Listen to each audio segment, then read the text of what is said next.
आप सभी का हमारे YouTube चैनल में। और आज हम देखने वाले हैं chapter number 6 the age of the Guptas.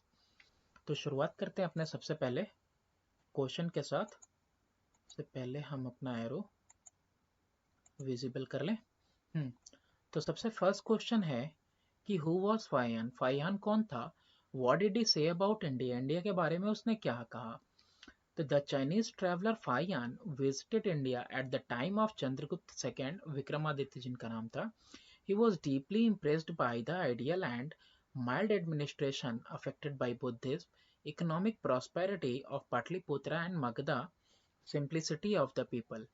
यानी ये फाहियान कौन था? एक चाइनीज ट्रैवलर था जो इंडिया में विक्रमादित्य यानी कि चंद्रगुप्त सेकंड के टाइम में आया और बहुत ज्यादा वो गहराई से इम्प्रेस हुआ था आइडियल एडमिनिस्ट्रेशन, आइडियल और जो है माइल्ड एडमिनिस्ट्रेशन बुद्धिज्म के द्वारा जो था उससे, और जो इकोनॉमिक यानी आर्थिक रूप से फल फूल रहा था पटलिपुत्र और मगधा, और लोगों का जो सिंप्लिसिटी था, सादगी था, उससे बहुत जो है इम्प्रेस हुआ।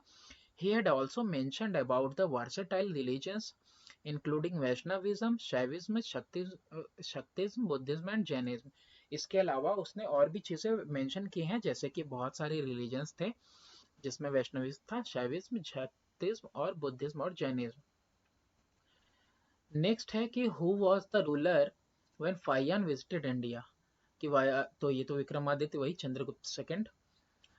Name the 3 places of pilgrimage, है ना, तीर्थ स्थल जो कि फाहियान ने विजिट किए हिंदुस्तान के अंदर। तो फाहियान जो है अर्लीस्ट चाइनीज पिलग्रिम था, सबसे पहले आने वाला चाइनीज पिलग्रिम था जो इंडिया में विजिट किया ऑन अ रिलीजियस मिशन। ये किस मिशन पे था? रिलीजियस मिशन के ऊपर था। During the reign of Chandragupta second, किसके राज्य में आया? चंद्रगुप्त सेकंड के। ड्यूरिंग हिज स्टे, अपने ठहरने पे in India, he went on pilgrimage. कहाँ कहाँ गया तीर्थ स्थल पे? मथुरा, कन्नौजिया, कपिलवस्तु, कुशीनगर, वैशाली, पटलिपुत्र, काशी एंड राजगिरिया। तो ये तीन प्लेसेस पूछा था, तो यहाँ पे 3 से ज्यादा है, आप 3 भी लिख सकते हो या सारे। क्वेश्चन नंबर 3 है कि name the 3 dramas written by Kalidas. Kalidas ने तीन कौन कौन से ड्रामा लिखे?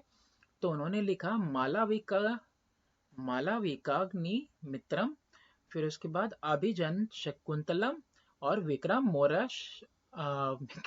वशियम। नाम ही ऐसा है, कंफ्यूज जाएगा। तो ये 3 ड्रामास जो हैं कालिदास ने लिखे। Why is the Gupta period known as the golden age of Indian culture? कि हिंदुस्तान के कल्चर का, संस्कृति का गोल्डन एज माना जाता है गुप्ता पीरियड को। तो गुप्ता पीरियड इज रिमार्केबल, जाना जाता है for all around development in ideal administration, art, culture, economy, medicine, literature, education, astronomy. तो गुप्ता पीरियड में ना रिमार्केबल है ना, मतलब अच्छा खासा जो है कि ऑल अराउंड डेवलपमेंट था किसके अंदर? एडमिनिस्ट्रेशन के अंदर।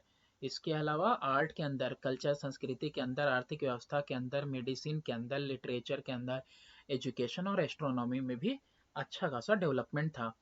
फेमस यूनिवर्सिटीज जो कि तक्षशिला और नालंदा हैं near Rawalpindi and Bihar respectively. तो देखो बहुत फेमस यूनिवर्सिटीज भी थी। टेम्पल ऑफ भीतरी गांव जो कि कानपुर में है, और भितारी टेम्पल जो कि गाजीपुर में है, देवगढ़ टेम्पल जो कि झांसी में है। ये सब एग्जाम्पल है 5 आर्किटेक्ट के, बेहतरीन आर्किटेक्ट के ये एग्जाम्पल है। तो वहां पे जो है कि आर्किटेक्चर भी बहुत बढ़िया था।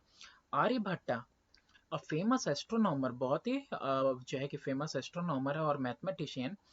Varahamihira Brahmagupta was eminent astronomer. तो ये 3 नाम दिए गए हैं। कौन कौन से? आर्यभट्ट है, वराहमिहिर और ब्रह्मगुप्ता। ये सब जो है कि बहुत फेमस एस्ट्रोनॉमर थे उस टाइम के। और चारका और सुश्रुता, ये एक्सीलेंट स्कॉलर थे, विद्वान थे किसके? आयुर्वेद में। द आयरन पिलर जो कि न्यू दिल्ली में है, ये प्रूफ है किसका? हाई लेवल मेटलर्जी का। Due to its high quality iron, की बहुत हाई क्वालिटी का आयरन का वो पिलर लगा हुआ जिसमें कभी जंग भी नहीं लगता, आप देख सकते हो जाओगे तो। हाईली टैलेंटेड पोएट वेयर, और बहुत ही ज्यादा टैलेंटेड पोएट भी उस टाइम में थे। कालिदास हैं, सुद्राका हैं, भाषा हैं, हरिसेना है, दानदीन सुबांधु हैं, भारवी है, बनभट्टा है, और इसके अलावा विष्णु शर्मा है जिन्होंने पंचतंत्र लिखी थी। तो इतने सारे फेमस स्कॉलर भी थे उस टाइम में।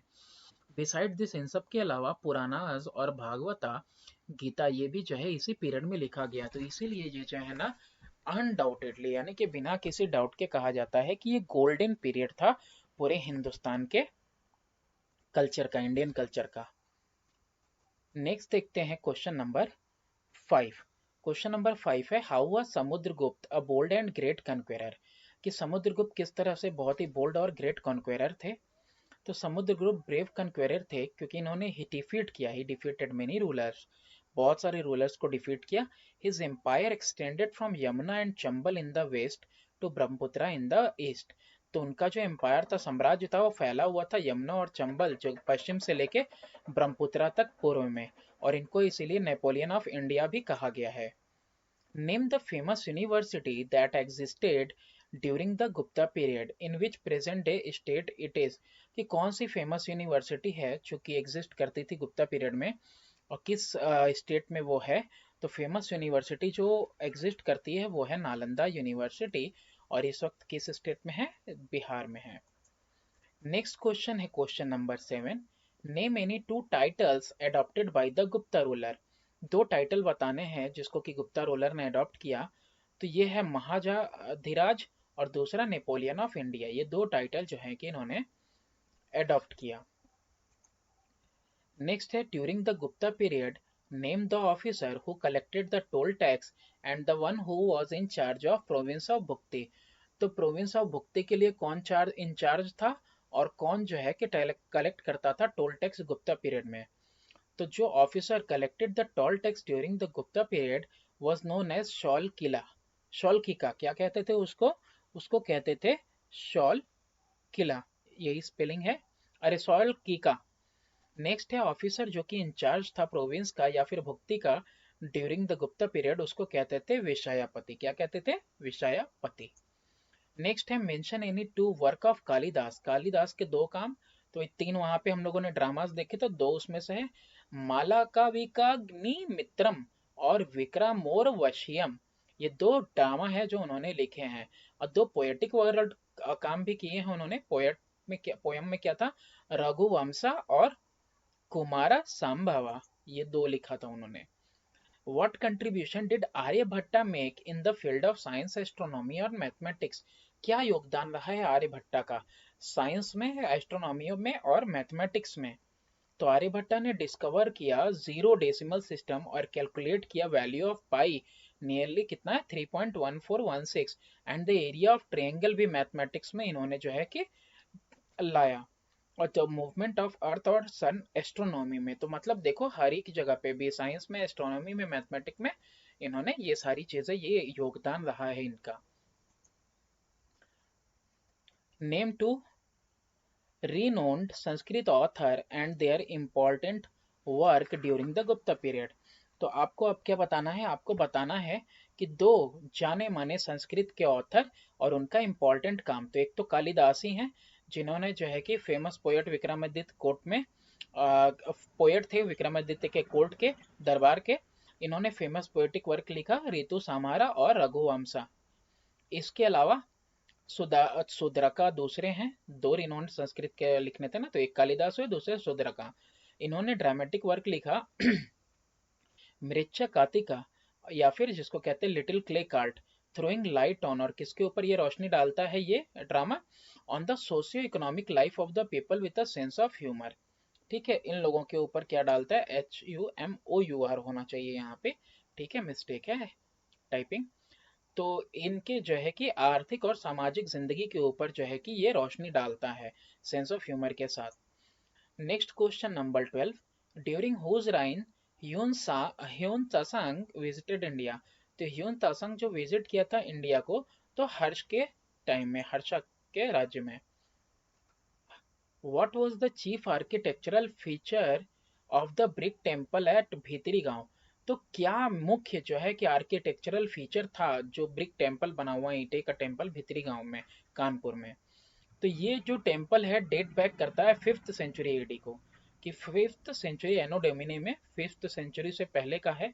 Temple has a pyramidical roof and its outer wall are decorated with statues and figure. Pyramid की तरह जो है कि इसका छत ऊपर को गया हुआ है, और इसके जो बाहरी दीवार वगैरह हैं वो सजाए हुए हैं स्टैचू मूर्तियों से और फिगर वगैरह से।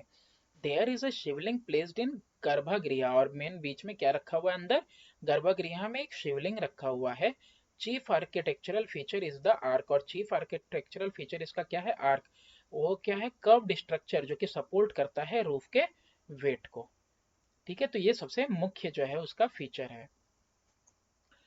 Give two distinguishing feature of Ajanta and Bagh painting. तो दो जो है कि फीचर बताने हैं अलग अलग अजंता और बाग पेंटिंग के। तो Ajanta and Bagh painting are very impressive, बहुत ही ज्यादा इंप्रेसिव हैं और लिवली, जिंदा लगते हैं। विथ ह्यूमन फेसेस, इंसानों के चेहरे बने हुए हैं। लिम्स ड्रॉन है with grace and action, grace और एक्शन के साथ।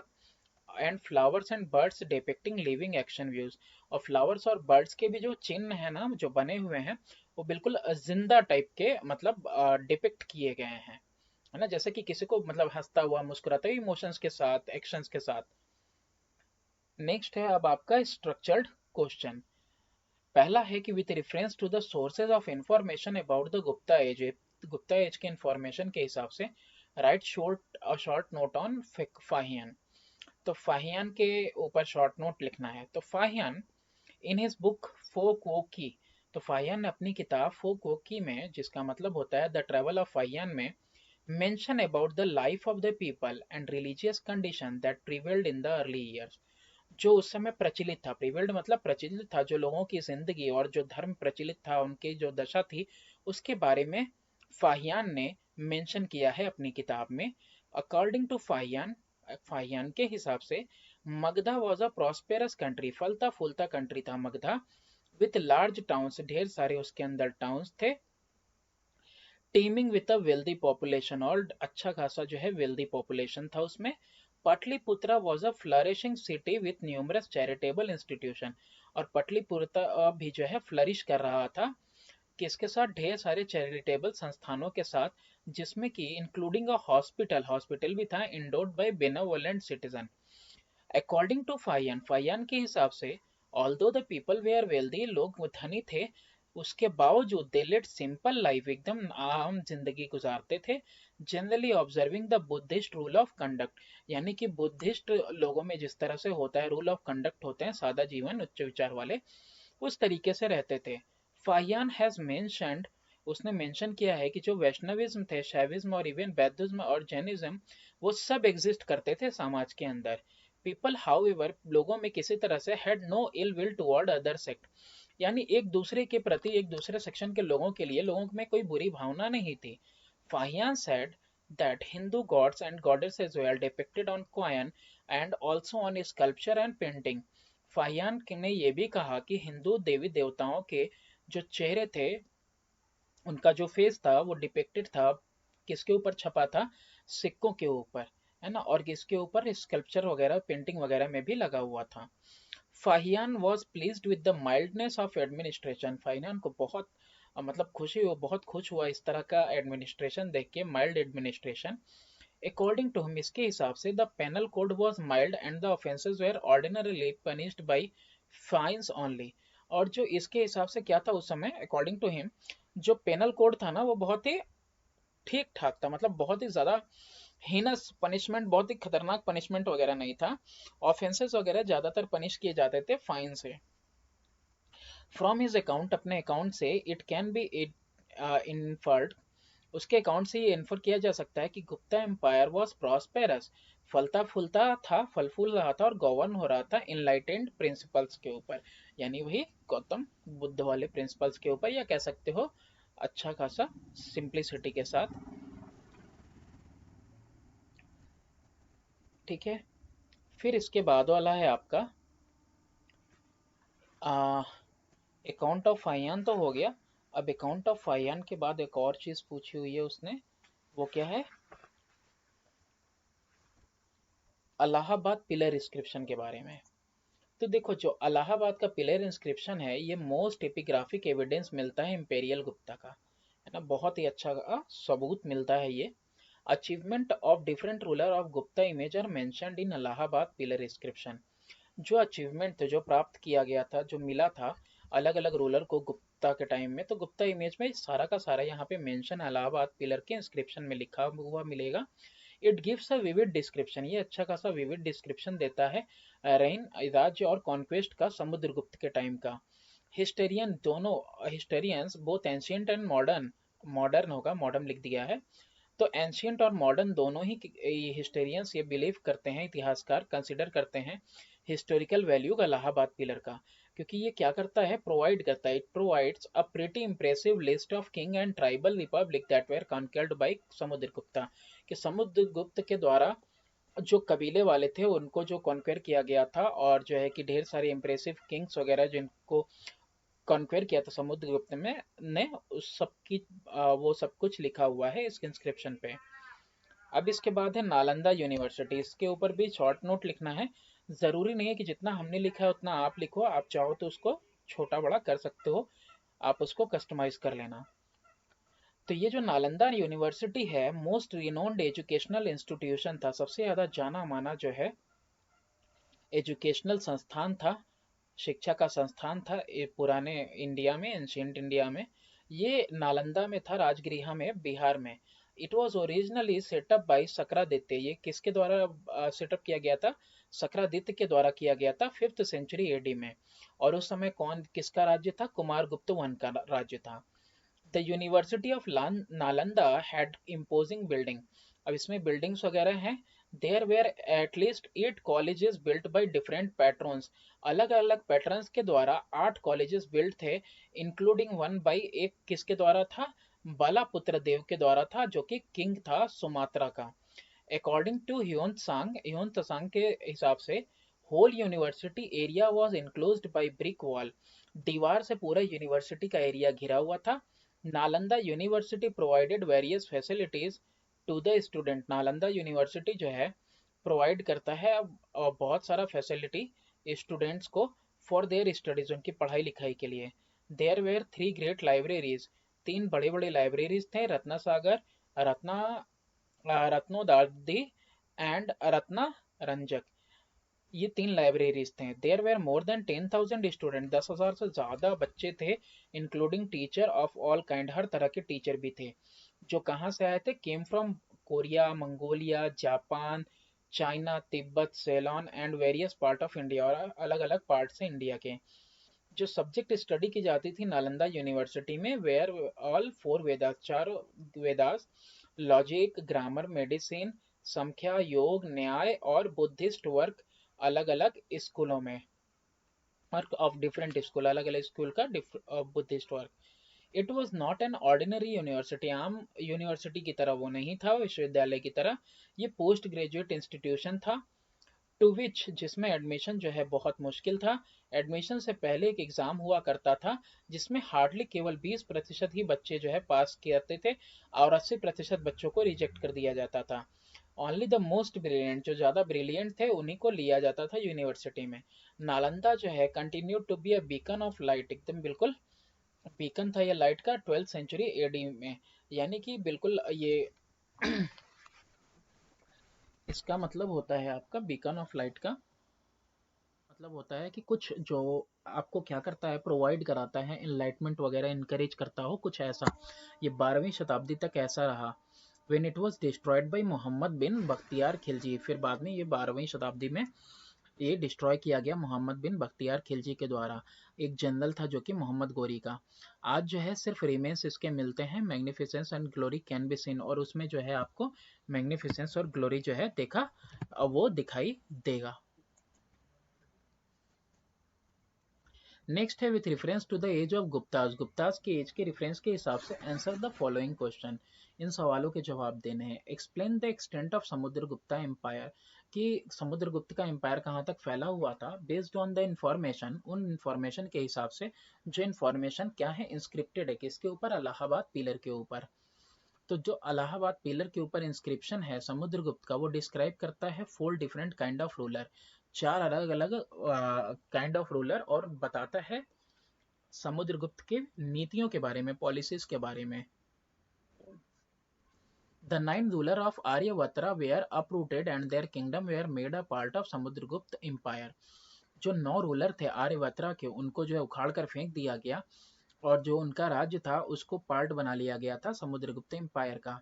जो 12 रूलर थे दक्षिणापथ के, साउथ इंडिया के, वो हु सरेंडर टू समुद्र, उन्होंने सरेंडर कर दिया समुद्रगुप्त को जब जो है कि हार गए। वेयर लिबरेटेड, उनको आजाद कर दिया गया, and allowed to rule again over their kingdom, और उनको रूल करने के लिए छोड़ दिया गया। ठीक है भाई, तुम आजाद हो और अपने ही राज्य में तुम राज कर सकते हो। The inner circle of neighbouring state, जो इनर सर्कल था, नेबरिंग की स्पेलिंग सही नहीं है, including Assam, coastal Bengal, Nepal and a number of gana sanghas. यानी गाना संघास क्या है कि ऑर्गेनाइजेशन है बहुत सारे राजाओं का नॉर्थ वेस्ट में। They brought tribute, followed his order and attended his court.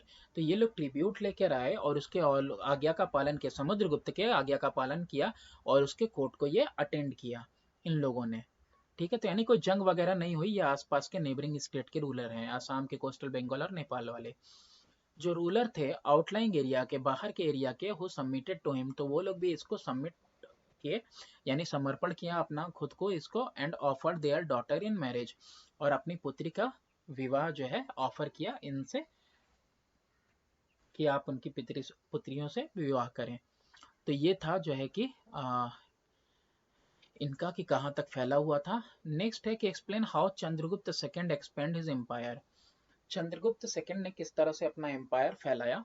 तो Chandragupta second inherited the military genius of his father, तो इनके अंदर जो है ना अपने बाप से मिला हुआ था जीनियसनेस मिलिट्री वाला।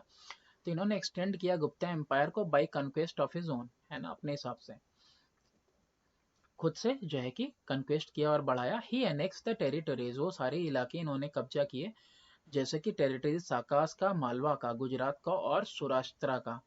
फॉर दिस, इसके लिए ही was given the title Sakari, और या फिर कन्क्वेरर ऑफ साकास, साकारी या साकास, इनको टाइटल मिला इसी के लिए क्योंकि इन्होंने जो है कि साकास जो मालवा के थे उनके ऊपर, मालवा गुजरात और सौराष्ट्र के, उसके ऊपर इन्होंने क्या किया, विजय पाया। अकॉर्डिंग टू नोटेड हिस्टोरियन, इतिहासकार क्या नोट करते हैं कि डॉक्टर विंसेंट स्मिथ कहते हैं the annexation of Saurashtra and Malwa not only added the empire, न कि सिर्फ इस ये ऐड हुआ एम्पायर में, बल्कि जो प्रोविंसेस थे, राज्य थे एक्सेप्शनल वेल्थ और फर्टिलिटी के, but opened up access to the port, अब एक्सेस मिल गया पोर्ट वगैरह का ऑफ द वेस्टर्न कोस्ट, यानी कि जो इलाका पोर्ट वाला इलाका यानी हार्बर वगैरह का साइड, वो पोर्ट मिल गया इनको, तटीय इलाका मिल गया। अब वहां पे जो है बंदरगाह वाला, and thus place Chandragupta second in direct touch with the sea borne commerce. अब इसकी वजह से जो रास्ता मिला इनको, एक्सेस मिला तट का, तो इसकी वजह से जो है कि डायरेक्टली ये टच में हो गए सी बोर्न कॉमर्स के साथ, और ये जो है यूरोप के साथ, commerce with Europe through Egypt, Egypt के थ्रू यूरोप तक। ठीक है, with the sea borne commerce with Europe, Europe के साथ इजिप्ट के थ्रू। चंद्रगुप्त सेकंड जो है इंटर किए मैट्रिमोनियल अलायंसेस में as a part of his foreign policy, foreign policy के हिसाब से, फॉरेन नीति जो उनकी थी उसके साथ हिसाब से मैट्रिमोनियल अलायंस में ये पार्ट बने। और इन्होंने शादी की किसके साथ, कुबेरानागा के साथ, of the Naga family, Naga family के। नागाज जो है उस समय पावरफुल रूलिंग क्लैन थे, और ये जो मैट्रिमोनियल शादी वाला मैट्रिमोनियल अलायंस था और गठबंधन था, इसने जो है कि मदद की गुप्ता रूलर को एक्सपेंड करने में अपना एम्पायर। जो शादी थी चंद्रगुप्त के बेटी की, प्रभावती की, विथ वाकाटाका रूलर रुद्रसना सेकंड, इससे भी मदद मिली, इससे उनको मदद मिली कि स्टेब्लिश कर पाए अपना राजनीतिक जो है प्रभाव, influence in the Deccan, Deccan में कर पाए। Briefly mention 4 observation of Fahien about Chandragupta second reign. तो अब ये तो हम लोग पहले भी देख चुके हैं फायान के, जो है कि हम लोगों को जो फायान के बारे में लिखना था उसमें हम लोगों ने इसको ऑलरेडी देखा हुआ है कि फायान ने अपने किताब फोक वो की में, ट्रेवलर ऑफ फायान में मेंशन किया है कि जो लोगों की जिंदगी थी और लोगों का जो धार्मिक स्थिति थी वो प्रचलित थी उस समय में, उसके बारे में इसने लिखा है। फाहियान के हिसाब से मगधा फलता फूलता कंट्री था, बड़े बड़े टाउन्स थे और वहाँ पे बहुत वेल्दी पॉपुलेशन था, जो लोग थे अमीर थे। पटलीपुत्रा जो है वो भी जो है फ्लरिश करता हुआ फलता फूलता हुआ शहर था, जिसमें ढेर सारे जो है चैरिटेबल संस्थान थे, जिसमें हॉस्पिटल भी था, है ना। अकॉर्डिंग टू फाहियान, फाहियान के हिसाब से जो लोग वेल्दी थे लेकिन उसके बावजूद वो जो है आम जिंदगी गुजारते थे, और वो दिखाता है बुद्धिस्ट रूल ऑफ कंडक्ट को। और फाहियान ने मेंशन किया है कि वैष्णविज्म, शैविज्म और बुद्धिज्म, जैनिज्म भी उस समय सोसाइटी में थे, समाज में। इन धर्मों को भी मानने वाले लोग थे। लोगों के अंदर एक दूसरे के प्रति कोई हीन भावना नहीं थी, इलविल नहीं था। फाहियान कहते हैं कि जो हिंदू गॉड और गॉडेसेस हैं, उनकी जो आकृतियां हैं, उनके जो फेसेस हैं, वो जो है कि सिक्कों पे और पेंटिंग वगैरह और जो है कि आकृतियों पे बने हुए हैं। फाहियान बहुत खुश हुआ इस तरह का माइल्ड एडमिनिस्ट्रेशन देख के, जहाँ पे बहुत भयानक सजा वगैरह नहीं थी। इसके वो लिखता है, मतलब उसकी किताब के हिसाब से जो पेनल कोड है वो बहुत ही ठीक आसान था, और जो ऑफेंसेस थे, यानी कि अगर कोई गलती हो जाती है तो वो फाइन वगैरह से पनिश किया जाता था। उसके अकाउंट से ये देखा जा सकता है कि गुप्ता एम्पायर जो है कि बहुत ही फलता फूलता था, है ना, और गवर्न होता था एनलाइटेंड प्रिंसिपल्स के ऊपर, एनलाइटेंड सिद्धांतों के ऊपर। क्वेश्चन नंबर 3 है कि with reference to administrative system of Guptas, administrative system के हिसाब से आपको बताना है, explain the position and power of the king during the Gupta age. क्या पोजीशन था और पावर था राजा का गुप्ता एज में? तो जो गुप्ता किंग है वो इंजॉय करता था लार्ज नंबर ऑफ पावर, ढेर सारे नंबर ऑफ पावर इंजॉय करता था, विच कवर्ड द पॉलिटिकल, राजनीतिक, एडमिनिस्ट्रेटिव और मिलिट्री, प्रशासनिक बोलते हैं एडमिनिस्ट्रेटिव को, मिलिट्री और जुडिशियल फील्ड को। They where the commander in chief of the army, वो जो है कमांडर इन चीफ हुआ करता था आर्मी का। Samudragupta second and Skandagupta personally led their armies. तो ये तीन नाम दिए हुए, ये सब पर्सनली अपनी आर्मी को लीड करते थे। The king appointed all the governor and important military and civil officer, राजा ही अपॉइंट करता था, नॉमिनेट करता था सारे गवर्नर को और इम्पोर्टेंट जो मुख्य जो है मिलिट्री और जो है सिविल ऑफिसर वगैरह को। गवर्नर और उनका जो ऑफिसर वगैरह था उनको काम करना पड़ता था कंट्रोल में और गाइडेंस में राजा के। जो सेंट्रल सेक्रेटरीट था वो भी काम करता था सुपरविजन में राजा के ही। और जो राजा था was the source of all honour and title, सारा ऑनर वगैरह, मान सम्मान और सारा टाइटल वगैरह किसके लिए था? राजा के लिए था। All land in the country, सारा जो कंट्री के अंदर जमीन है वो सब प्रॉपर्टी है राजा की। वो करवा सकता है, कुछ भी करवा सकता है, डैम बनवा सकता है, किसी बाहरी को जगह दे सकता है, इम्पोज कर सकता है, या फिर रिकवर कर सकता है, या रिमिट कर सकता है, टैक्स और न्याय दे सकता है। अगर कोई प्रॉपर्टी अनक्लेम्ड थी तो वो जो है कि चली जाती थी, ये जो है कि into the coffers of the king, यानी कि राजा को चली जाती थी, ऐसा कुछ भी अगर होता था तो।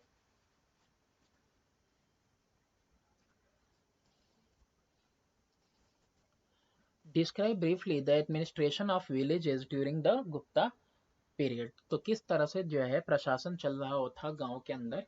तो विलेज एडमिनिस्ट्रेशन कैसा था, विलेज का प्रशासनिक प्रशासन कैसा था?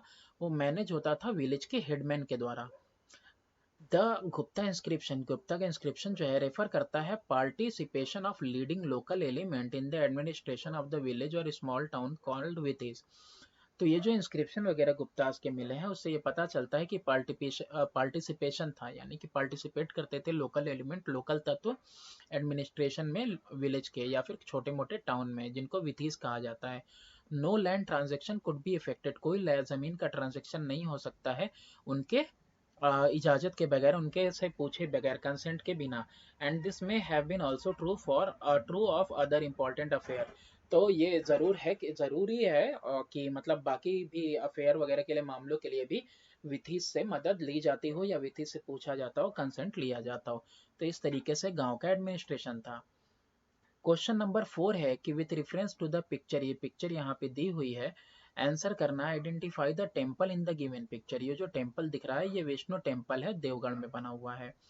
अच्छा, वेयर इट इज लोकेटेड, तो देवगढ़ जवाब मिल ही गया। और इसको दशावतारा टेम्पल भी कहा जाता है। बी पार्ट है कि mention the architectural feature of this temple. तो इसमें क्या खास है भाई इस टेम्पल के आर्किटेक्चर में? तो ये completely made up of stone and brick, यानी ईंटे और पत्थर का बना हुआ है। Temple was built on a 1.5 metre high platform. ये कहाँ बना हुआ है? 1.5 मीटर हाई प्लेटफॉर्म पे बना है। 4 स्टेयरवेज हैं, चार तरफ से सीढ़ियां हैं आउटसाइड द प्लेटफॉर्म, जो प्रोवाइड करती हैं कि आप मंदिर में घुस सकते हो। इट्स एक्सटीरियर, उसका बाहरी जो है डेकोरेटेड है सीन से फ्रॉम रामायणा, रामायणा की जो सीन है उससे डेकोरेट किया गया है, सजाया गया है उन सीन्स से। जो इसका एंट्रेंस है और इसके जो पिलर्स वगैरह हैं वे रेड ऑन, इनको सजाया गया विथ काउंटलेस पेंटिंग, ढेर सारी पेंटिंग वगैरह है और उभरती हुई आकृतियां हैं, कार्विंग है। और ये सब डेडिकेटेड है, किसको है? समर्पित है लॉर्ड विष्णु को, गॉड ऑफ प्रिजर्वेशन। विष्णु जो है कि उनको भी दिखाया गया है asleep on the coil of giant serpent, एक बड़े से सांप पे वो आराम कर रहे हैं जिसको शेषनाग कहा जाता है। There was an outer wall around the temple, और एक टेम्पल के बाहर आउटर वॉल भी देखने को मिलेगा। Brightly describe the educational institution setup during this period. तो एजुकेशनल इंस्टीट्यूशन के बारे में कह रहा है तो सबसे मेन है आपका वही नालंदा यूनिवर्सिटी। ये सबसे ज़्यादा उस समय फेमस एजुकेशनल संस्थान था इंडिया का। इसको हम लोग पहले भी देख चुके हैं जब हम लोगों को लिखना था नालंदा के बारे में। ये कहाँ पे है? नालंदा में है। वो लोकेटेड नालंदा इन राजगृह बिहार में।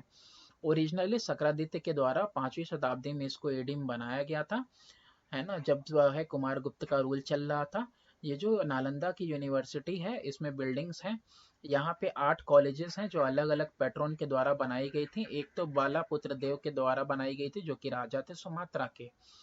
और ह्यून सांग के हिसाब से जो पूरा जो यूनिवर्सिटी एरिया है वो चारों तरफ से घिरा हुआ है दीवार से। नालंदा यूनिवर्सिटी जो है प्रोवाइड करता है ढेर सारी फैसिलिटीज पढ़ने के लिए बच्चों को। यहाँ पे बड़ी बड़ी 3 लाइब्रेरीज मिलेंगी, रत्ना सागर, रत्ना दो ढाड़ी और रत्ना रंजक।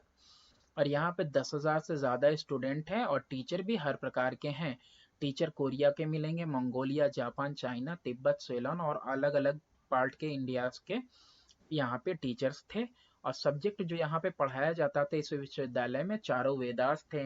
लॉजिक पढ़ाया जाता था, ग्रामर, मेडिसिन, सांख्य, योग, न्याय और Buddhist work of different school और बुद्धिस्ट वर्क अलग अलग स्कूलों का। इट वॉज नॉट एन, ये एक आम तौर पे आम यूनिवर्सिटी की तरह नहीं था, ये पोस्ट ग्रेजुएट वाला संस्थान था जहाँ पे एडमिशन बहुत मुश्किल था। एडमिशन से पहले यहाँ एग्जाम लिया जाता था जिसमें से केवल 20% बच्चे पास हो पाते थे और 80% बच्चों को रिजेक्ट कर दिया जाता था। जो बहुत ज़्यादा ब्रिलियंट हुआ करते थे उन्हीं को एडमिशन मिलता था इनके अंदर।